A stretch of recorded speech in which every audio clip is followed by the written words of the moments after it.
लिहाजा कंफ्यूजन दूर करें और इस बात से बाहर आ जाएं कि हिंदू मुस्लिम भाई भाई हैं, न कभी थे, न हैं, न हो सकते। कोई इंडिविजुअल अच्छा होगा, लेकिन जो इस किताब को मानेगा वो नहीं होगा, क्योंकि इसके बारे में भी किसी को पता नहीं है। इसको पढ़ चुका हूं मैं कई बार, और अल्लाह के फजल से अलीगढ़ मुस्लिम विश्वविद्यालय में पैदा हुआ, जहां मार मार के पढ़ाया गया था। अब वो बेचारे बड़े रोते हैं कि इसने ज्यादा ही पढ़ लिया, हमने तो इसको ठीक ठाक पढ़ाया था, ये ज्यादा पढ़ गया है। इसलिए मैंने बताया कि अगर आप सच बोलेंगे तो आपको बताता हूं, दिल्ली की मजिस्ट्रेट कोर्ट के अंदर 31 जुलाई 1986 को जस्टिस Z.S. लोहात ने एक फैसला दिया, और फैसले में कहा गया कि कुरान शरीफ की 24 आयतें, वो जो एक आदमी है ना,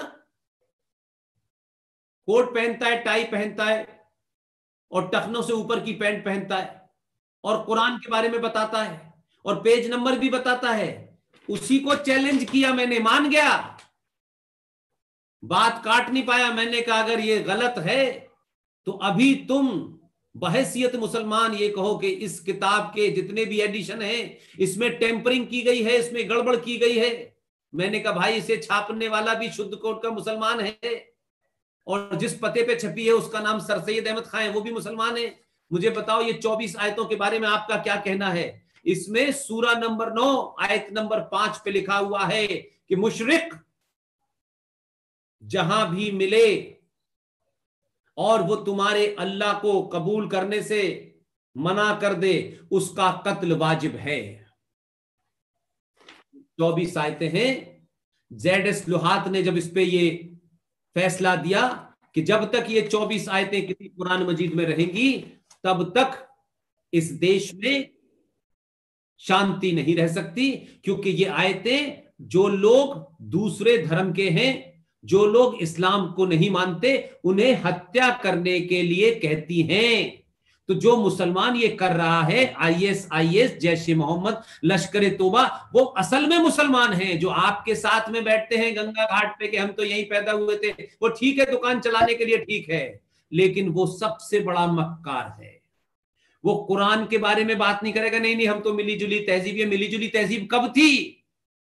जब जनेऊ तोले जा रहे थे, जब औरंगजेब काशी को तोड़ रहा था, मथुरा को तोड़ रहा था, जब गजनबी सोमनाथ को तोड़ रहा था, कब थी ये एकता?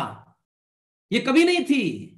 हमने कोई साथ मिलकर लड़ाई नहीं लड़ी आजादी की। मुसलमानों ने इस देश में आजादी की लड़ाई नहीं लड़ी, पाकिस्तान को प्राप्त करने की आजादी लड़ी थी। वो चले गए, और आज भी वही मुसलमान इस देश में जगह जगह, गली गली, मोहल्ले मोहल्ले इस्लाम के नाम से इस देश को बर्बाद करने पे तुला हुआ है। फ्रांस में किसी ने कुछ किया, वीजा लो, वहां जाओ, गर्दन काटनी है। अगर हिंदुस्तान की धरती के ऊपर जो सनातन संस्कृति की धरती है, इस पे किसी ने कत्ल गारत की, और अब किसी ने ये नारा लगाया भारत तेरे टुकड़े होंगे, ये 2020 का भारत है, उसकी समझ में आ गया है, ये टुकड़े नारे लगाने वालों के टुकड़े भारत कर देगा, अब कोई बख्शा नहीं जाएगा। इसलिए आदर्शवाद से बाहर निकलिए, भगवान परशुराम को मानिए, उपनिषदों को पढ़िए, शास्त्रों को पढ़िए। भगवान राम भी जब सन्यास हुआ तो बैग में भर के पैसे लेके नहीं गए, कपड़े लेके नहीं गए कि कितनी जोड़ी धोती पहनूंगा, सब कुछ छोड़ा, धनुष बाण लेके गए। उसके मानने वाले कहते हैं अरे ना हम शास्त्र पढ़ेंगे ना शस्त्र की बात करेंगे, हर देवी देवता हाथ में एक फरसा लिए खड़ा है, और आप क्या कह रहे हैं? नहीं नहीं, हमारी संस्कृति में नहीं है। अपनी कायरता को छुपाने के लिए आदर्श की चादर मत पहनिए। अगर आदर्शवादी तभी रहेंगे जब समाज आदर्शवादी रहेगा। इसलिए सनातनों की जिम्मेदारी है कि जो अनाचारी, जो हत्यारी मानसिकता के मजहब और तहजीबें इस देश में है, उसको आपको समाप्त करना होगा। भगवान राम ने भी हथियार उठा करके जो समुद्र जिससे वो मांग रहे थे रास्ता नहीं दिया, जब उन्होंने बाण चढ़ाया तो समुद्र ने कहा सरकार आ गया, फौरन 2 मिनट पे लाइन पे आ गया, रास्ता दिया। इसलिए बनारस में कहिए कि भाई ठीक ठाक तरीके से शादी करते हैं तुम्हारे मां बाप, पूरी तुम्हें दुआएं देते हैं, बेटी को दहेज देते हैं कि बेटी सुखी रहे, हजारों लड़कों के बीच में से एक लड़का ढूंढते हैं, कि मेरी बेटी को खुश रखेगा। और आपसे कह रहा हूं, मर्दों से कह रहा हूं, ये बात मैंने आज तक किसी महिला के मुंह से नहीं सुनी। ये अजीबोगरीब मर्द है सनातनी हिंदू।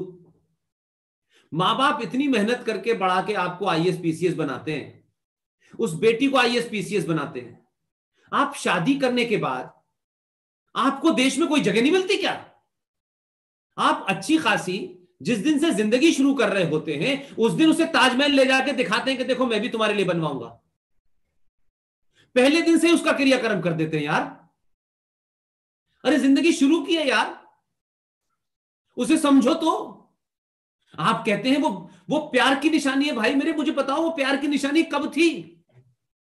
अगर इस देश में, इस धरती पे अनादिकाल से, सतीश भाई, अगर प्यार की कोई निशानी हो सकती है, उस प्यार को प्राप्त करने के लिए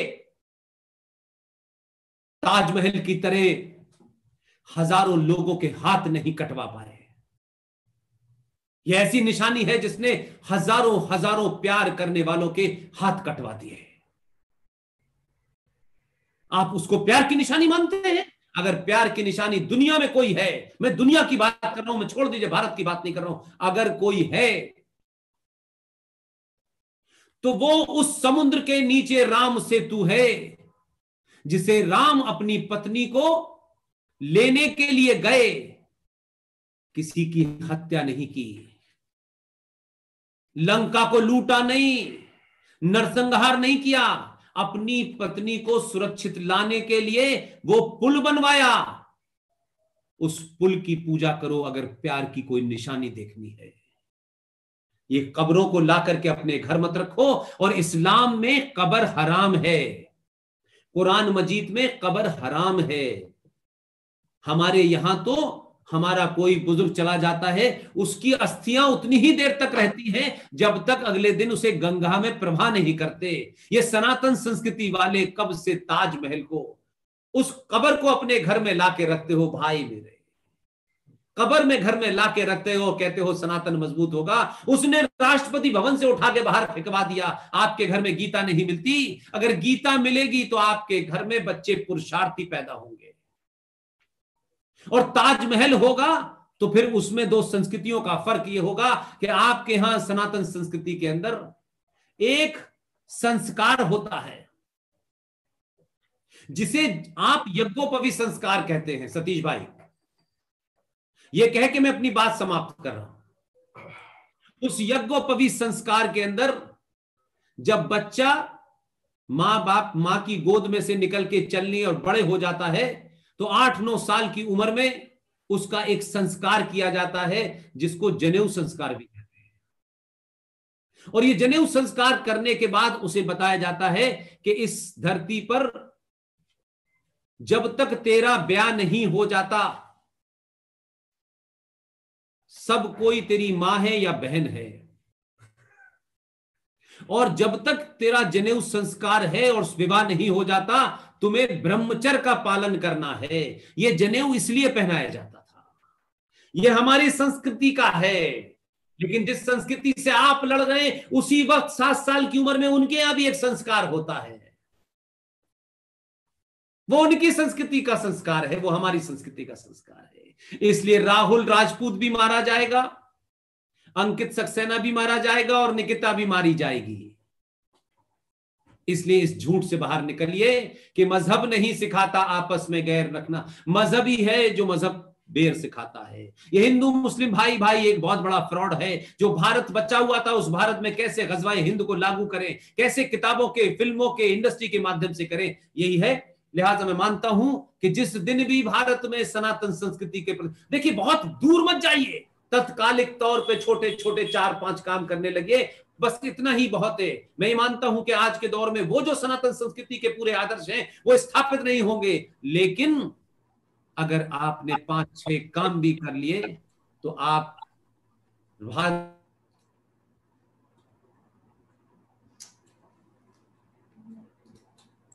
कहने को तो मैं घंटों बोल सकता हूं, लेकिन मैं जानता हूं कि ये आज का संबोधन इसलिए महत्वपूर्ण मेरे लिए कि एक एक आदमी जो बनारस में इस बात को सुन रहा होगा वो इस पे मनन जरूर करेगा, चिंतन जरूर करेगा। pushpendra delhi01@gmail.com, pushpendra delhi01@gmail.com। अगर जो कुछ भी मैंने बोला है, अगर इसमें तथ्यात्मक तौर पे, देखिए ह्यूमन एरर को थोड़ी देर के लिए छोड़ दीजिएगा, इसमें कुछ भी तथ्यात्मक आपको ऐसा लगता हो, मुझे ईमेल भेजें। यह मुहिम इसलिए नहीं है कि करोड़ों लोग सुनते हैं मुझे, यह मुहिम इसलिए है कि मुझे 5 करोड़ लोग अपने जीते जी पैदा करने हैं, जो पूरी ताकत से, किसी दल, किसी विचारधारा उनकी क्या है मुझे कोई मतलब नहीं है, लेकिन सबसे ऊपर उनके लिए राष्ट्र है। बाकी कौन पार्टी है, कौन विचारधारा है, मुझे इसमें कोई इंटरेस्ट नहीं है। मुझे उनको मजबूत करना है, और वो मजबूत सिर्फ तर्क से होंगे। भारत माता की जय कह देने से देश अगर मजबूत हो रहा होता तो फिर बात ही क्या थी। ये नारा लगाने से नहीं होगा। ये जो चलते फिरते 100 करोड़ भारत माता हैं, इनको मजबूत कीजिए, तर्क शक्ति से कीजिए, जिस्म से कीजिए, सोच से कीजिए, डर निकाल दीजिए। इसलिए कहता हूं कि जो डरता है वो सनातनी नहीं है, और जो सनातनी है वो डर नहीं सकता। आपका बहुत बहुत धन्यवाद। इतने सारे लोगों ने एक साथ, इतने संगठनों ने मिलके, सतीश भाई ने इन सबको इकट्ठा किया, उन सबको धन्यवाद। और इस मुहिम को अलग अलग लोग हैं देश में, आप RSN सिंह साहब को बुलाएं, उनकी ससुराल भी जो है बनारस में है। आप GD बख्शी साहब को बुलाएं, आप सुशील पंडित को बुलाएं, अलग अलग विषय के जानकार हैं। आप कैप्टन सिकंदर रिजवी को बुलाएं, वो गिलगित बल्तिस्तान की रूट्स है उनकी, हमारी टीम के हिस्से हैं। ललित अंबरदार को बुलाएं, कश्मीर के अंदर क्या हो रहा है, वहां राष्ट्रवादी क्या कर रहे हैं और राष्ट्रवादियों के बीच में क्या झगड़ा है वो भी देखें। वहां पे आप अंकुर शर्मा को बुलाएं, जिन्होंने रोशनी एक्ट को समाप्त करवाया है, जो जिहादियों ने हिंदुओं की जमीन पे कब्जा करने के लिए एक झूठा मक्कारी का एक्ट बनाया हुआ था, वो वहां लड़ाई लड़ रहे हैं। आप विष्णु शंकर जैन को बुलाएं, जिन्होंने कृष्ण जन्मभूमि की याचिका दायर की है, बेहतरीन इंसान है, पढ़े लिखे लोग हैं। ऐसे लोगों को बुलाएंगे तो आपको अलग अलग विषय पे अच्छी जानकारी मिलेगी, और उसका फायदा यह होगा कि जैसे धारा 333 के बारे में मैंने कहा, उसके बाद से भारत के लॉ मिनिस्टर ने भारत की पार्लियामेंट में खड़े होकर के कहा कि हमने पूरे देश में खोज कर ली है। एंग्लो इंडियन की गिनती पता है कितनी है आपको सतीश भाई? जी नहीं, 262 हैं। उनके लिए 2 सीटों रिजर्व है। लेकिन मैं फिर कहूंगा, चिल्लाते रहिए। जरूरी नहीं है कि एक ही बार में सत्ता के कान खुले, कि सत्ता के सामने बड़ी सारी चुनौती होती है, लेकिन मेरा एक आम नागरिक के हैसियत में इतना ही फर्ज है, चिल्लाते रहो। 370 भी हटी, 35A भी हटी, और 333 की धारा हट गई। दोनों पार्लियामेंट के लोगों को समाप्त कर दिया। उन्होंने कहा आज से इनकी कोई जरूरत नहीं है।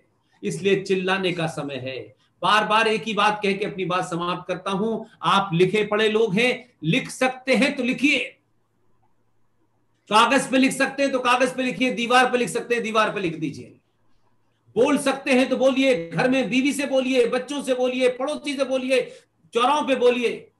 चिल्ला सकते हो तो चिल्लाइए। और अगर तीनों में कभी अपने अंदर असमर्थता महसूस करते हो कि हम ये नहीं करते, तो जो देश भर में चिल्ला रहे हैं उनके साथ खड़े हो जाइए।